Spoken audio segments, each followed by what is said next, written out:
I am here because I can see a broken United Kingdom right now.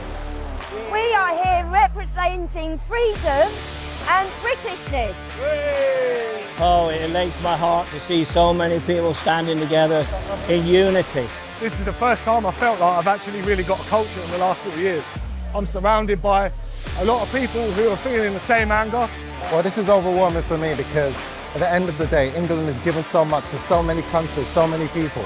So when you come out of here and you see the resonance with people, and you see people coming together from all walks of life, is beautiful. And that's what it's all about. Togetherness, family, faith and freedom. I'm amongst family. A lot of people who are proud to be who they are, where they're from, and there's no hatred mixed in with this. We are here today to represent our people, to say thank you to the British community who organised this beautiful day, enabling us and all the other parts of the world, citizens from Israel, from Portugal, from Brazil, from America, are all here today. We're smiling, we're happy, we're waving our flags with courage and pride, unashamedly so. Hey everyone, sorry to interrupt the film, we'll get back to it in a second. As an independent filmmaker, if you could like, subscribe and even give us a comment, it really helps the channel. I wanted to see for myself what was happening on the 27th of July at the Tommy Robinson rally. I did actually pop over to the counter protest to get some shots and see what their opinion was, but for a start, no one wanted to talk to me because I'd been to the other protests and essentially they didn't really give me anything of substance. So I thought it best just to cut it out and focus on this film. But if you are interested, give us a comment and maybe I can make something with that. Anyway, let's get back to the film. I hope you enjoy. Thank you. I'm seeing people of different creeds, colours and religions all coming together. You've got Iranian flags, Indian flags, you've got Israeli flags. Everyone's just here because they want a safe environment where their kids can walk to the bus station or to the local shop and not have to be in danger. And that's all we're looking for, really. I completely support everything that Tommy Robinson is doing. I'm glad there's actually a patriot here that's actually prepared to stand up and fight the good fight that needs to be fought. I thought Tommy was a football thug, but now I realise that Tommy's a person who's got a heart like the rest of us. He just wants the same laws for everybody, and he wants people to be free. We don't mind legal migration. In fact, a lot of people, doctors, nurses, have brought great skills into this country, but the illegal route and the amount of violence that's coming from these countries, and we can't say anything in fear of being called racist. Well, how is being British racist? I was a asylum seeker. I came in here 20 years back. I was given shelter. They provide me home, they provide me food, they give me everything.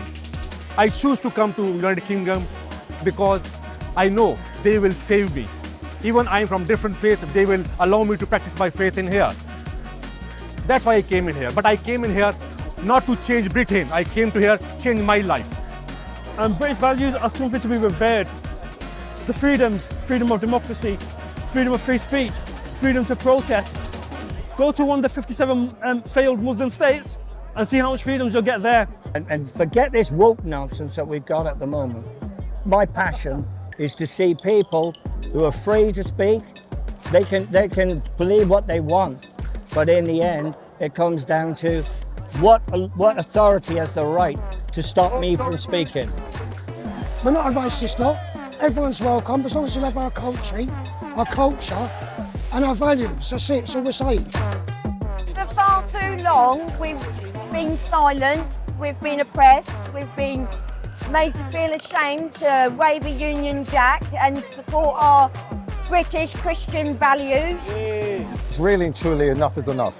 We're tired of all of the segregation, we're tired of Rotherham, we're tired of all of these individuals, you know, the religion have taken a piss. We're sick and tired of all of that rubbish.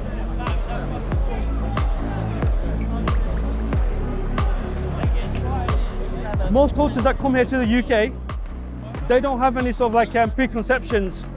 They come here, they mix in with the people, they integrate. Indians have, Sikhs have, Buddhists, you know, you name it, they have. Anyone that seems to be from Islam, for some reason, they integrate a little bit, but they want to then impose themselves on everybody else. With 5,500, 6,000 years of history, Iran, that great land that we are fighting to get it back from this system that is destroyed our image, our country, our economy, and the entire nation. I came from the Islamic Republic of Iran, and I live there. I live with the Muslim people and the real Islam. And the nice people you see, and they say we are Muslim, they are not real Muslim. Islam is the most dangerous virus that they try to spread everywhere, all the country. One of my best friends is Muslim. The only problem you have is the level of belief that they have in the Quran. And the Quran, there's parts of it that's peaceful, during the time that Muhammad was a peaceful person. And then there's periods of the Quran where it's not peaceful, it's completely the opposite, which is the latter half, where it's all about murder, it was all about basically taking over. As far as I see, especially for the last few years, having lived in this country, I see that unfortunately all these British root Islamists and fanatics and very, very radical links are spreading around and causing a lot of discomfort for the people in the city, around all the cities, and also in London. It's happening already. It's happening in Birmingham, Bradford, Manchester, London. We have sectarian voting. We have Sharia law on British streets. We have sectarian everything. Halal meals in schools now. My ancestors, having suffered from Mughal rule, who brought Islam to India for 600 years, Hindus have actually lived under Mughal rule, and they struggled. Everything that you're looking at potentially happening here in the future has happened to us. We know what happened in the past. The one message I would like to get across to everybody that sees this is boycott halal food in this country. If you're a patriot, you should not be eating halal food whatsoever.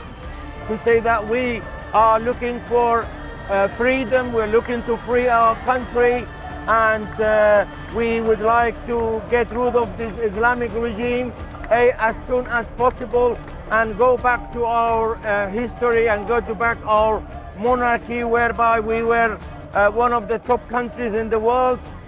I lived abroad, I lived in Saudi Arabia, and I had to adhere to their laws. So I would expect that at a minimum that they adhere to ours. Not just our laws, but our customs, our ways of life. They just take all of this for granted. If they were to go to one of the 57 failed states, they'll soon realize what they've got here is close to a miracle. It's beautiful. It's to be revered. I'm glad to be here, and the reason I'm here today is for exactly that reason, because of these freedoms. Law-abiding citizens are suffering, and criminals are there having best time of their life. Cannot go on for long. We have to stop it. Not for us. We already lost it. It's for our kids. We're fighting not for just ourselves, we're fighting for our children and our children's children. Every one of us here today need to remember who we are. We are the sons and daughters of warriors, of bravehearts, of fighters. To fight is in our DNA. It's in every single one of you. The British are known throughout history as fighters. Freedom of speech has never been free. Our forefathers died and bled for freedom of speech. And I grew up here, my great uncle fought for this country, my grandmother fought for this country, we're not having a bar of it. So at the end of the day, it's all about putting us all together as one common people and getting rid of the vermin, whoever they are, whatever shape they take, get out. Today, Britain needs reform. They need a change. I want to break a voice that, yes, I'm brown, but this is my country. Like, it's not about keep the foreigner out, it's about keep us safe, whoever us is. It's about keep this land the Garden of Eden that it once was. It is time for us to stand up, find the courage to say enough. This is about the British people and Britain, our country, and we're going to fight for it. This is going to set a tone for the future. And the future is England, the future is Great Britain.